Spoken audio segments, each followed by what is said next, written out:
Let's get right to it this afternoon with our panel. Joining me here in New York is Krystal Ball, an MSNBC contributor and Democratic strategist, and MSNBC contributor Perry Bacon, political editor for thegrio.com. Good afternoon to both of you. And Perry, you heard Sarah Palin there in top line. She says she'll do whatever it takes to help. Do you think she could actually enter this race? No, I don't. In an interview, she says... Thank heavens for that. In the interview, she mentions fire in her belly. She clearly does not have the fire in her belly. This has been the weakest Republican field in a long time, and she was begged to run. She considered running. She won't run. She does not have the fire in her belly, and she seems to want to be a celebrity on Fox News much more than an actual candidate who has to answer questions and issue newspapers and read books and that kind of thing. Yeah, she certainly is. Krystal, being slightly more serious, Foster Friess, who is funding Rick Santorum's campaign, said on Andrea Mitchell's show today, and I'm quoting him, that in his day, gals used bare aspirin between their knees as contraception.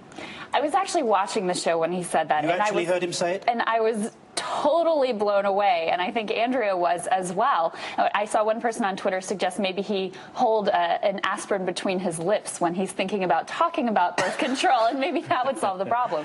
But, you know, if I look at this from the broader perspective of just normal American women who are watching Rick Santorum's views unfold, who are watching this contraception debate unfold, what are they getting out of this? And they have to look at these guys and just go, you can't be serious. But you know that Rick Santorum would outlaw contraception. He would make it something that states can actually decide to remove and actually ban it. Yeah, and it was incredible. So Foster Friess, I'm assuming, shares that view? Apparently, and I think that it would be interesting to have all of their billionaire and multimillionaire funders speak for them to see what they're finding so appealing about these candidates. But women have to be thinking, okay, really, guys, birth control? We're going to have a fight about birth control when I'm trying to send my kids to college. I'm trying to put food on the table. I'm trying to balance daycare. I'm trying to keep my job. I'm trying to keep my job, and we're going to fight about birth control? You can't be real. Absolutely. Perry, moving on to Mitt Romney for a moment, we're hearing that he's decided he's not going to participate in a March 1st CNN debate in Atlanta. That's the Tuesday before Super Tuesday. Now, we know he's slumping in the polls in Michigan, and indeed he's being overtaken nationally by Rick Santorum. Is Romney beginning to run scared, do you think? This is a very surprising development. If he loses Michigan and then skips a debate, it's a big problem for him. I don't know if it's much. I mean, I'll be honest with you. I'm not looking for another debate. And I don't blame Mitt Romney for being a little bored with them, too. We've had lots and lots of debates. That said, it's not usually a good move when you're slumping in the polls to say, by the way, don't want to stand on stage either. It's not. I'll be curious to see how they explain this, and it makes him seem weak right now. Krystal, we heard Sarah Palin talking about a brokered convention. She obviously used that phrase a number of times on Fox. Do you imagine a brokered convention to include people like Donald Trump, Herman Cain, all appearing, and then suddenly Jeb Bush turns up? I mean, what's going to happen? I don't think, given what we've seen in the Republican primary, I don't think you can rule anything out. I think Perry's right. We probably won't see Sarah Palin. And to be fair here, she's the only one of these people who's actually seen what a general election, presidential, vice presidential campaign looks like. I don't think she wants to go back there. I don't think it was a fun time for her. So she loves to play with these ideas. And frankly, she's got to look at this field and also recognize these guys are pretty lame. Maybe I should have thrown my hat in the ring. I'm sure. Perry, shifting gears for a moment, believe it or not, Newt Gingrich hasn't been totally forgotten. Take a listen to this. If Newt Gingrich can speak for American Catholics, then it's true. In America, anything is possible. Just consider what could happen. The cast of Jersey Shore can lead a national campaign for manners, humility, and modesty. If Newt Gingrich can do it, why can't they? Now, Perry, good on you, being mocked on the floor of the House today.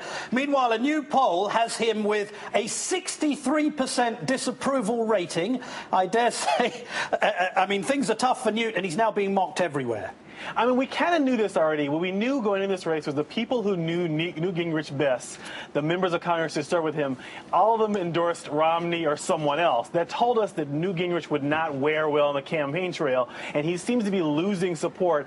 Whatever you think of Santorum, he actually seems to be, people seem to like him more as he goes forward. Particularly in Iowa, we saw he seemed to gain support. Gingrich, the more he's out there, the more he seems to turn people off, and I wonder if he can have, he's had 2 resurgences already. I don't think he'll have a third, though. Chris, I mean, he's actually achieving a level of disapproval amongst Americans that no other American politician has managed. Until you put the American in there, I was going to be like, well, maybe Ahmadinejad, you know, to give him a run for his money.